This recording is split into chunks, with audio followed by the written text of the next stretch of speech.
जम्मू कश्मीर का रुख करेंगे, जहां तराल के विजल कलनाड जंगलाती इलाके में इनकाउंटर हुआ है। आज सुबह फोर्सेज और मिलिटेंटों के बीच गोलियों का तबादला हुआ। 2 से 3 मिलिटेंटों के इलाके में छुपे होने की इत्तला है। आपको बताते चलें कि जम्मू कश्मीर से बड़ी खबर है, जहां जंगलाती इलाके में मिलिटेंट और सिक्योरिटी फोर्सों के दरमियान इनकाउंटर जारी है।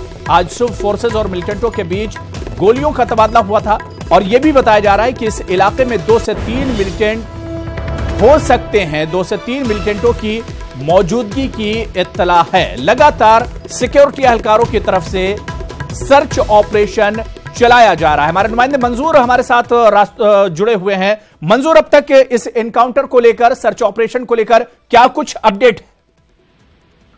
जी, ये जो इलाका है त्राल से करीबन 9 किलोमीटर दूर है, जंगलाती इलाका है। आज सुबह जो ही फोर्सेस ने इस इलाके को मुहासे मिले, इस दौरान जंगल में छुपे मिलिटेंटों ने फायरिंग की और बेस गन फाइट हुई, जिसके दौरान फोर्सेस ने मजीद नफरी को तैनात किया और पूरे इलाके को मुहासरे में लिया और तलाशी कार्रवाई जो है अभी जारी है। लेकिन फायरिंग जो रुक गई है, लेकिन तलाशी कार्रवाई अभी जारी है और मिलिटेंटों की तलाश जो है वो जारी है।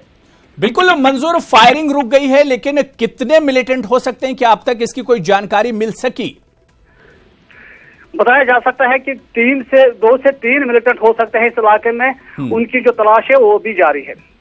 बिल्कुल मंजूर, सिक्योरिटी एहलकारों ने कितने एरिया को घेर कर रखा और किस तरह की सर्च ऑपरेशन चलाया जा रहा है? देखिए ये जो इलाका है जंगली इलाका है, गन्ना एरिया है, जंगल का जो इलाका है पूरा गन्ना जंगल है। इसमें थोड़ा सर्च ऑपरेशन में दिक्कतें पैदा हो रही है, लेकिन जो फोर्सेस ने मजीद नफरी को उधर तैनात किया है, मजीद डिप्लॉयमेंट लाई है और पूरे इलाके को कोशिश कर रहे हैं कि मुहासरे में लेने की, और ये मिलिटेंटों की तलाश जो है जारी है। ठीक है, आप नजर बनाए रखिए। मंजूर, बहुत बहुत शुक्रिया हमारे साथ जुड़ने के लिए। तो जम्मू कश्मीर के तराल के विजल कलनाड जंगलाती इलाकों में इनकाउंटर जारी है। आज सुबह फोर्सेज और मिलिटेंटों के बीच गोलियों का तबादला हुआ था। जैसा कि हमारे नुमाइंदे मंजूर बता रहे थे कि इस वक्त गोलियों का तबादला तो रुका हुआ है, लेकिन सर्च ऑपरेशन लगातार सिक्योरिटी एहलकारों की तरफ से चलाया जा रहा है और यह उम्मीद जाहिर की जा रही है कि इस इलाके में 2 से 3 मिलिटेंट छुपे हो सकते हैं, जिनके लिए लगातार सर्च ऑपरेशन जारी है।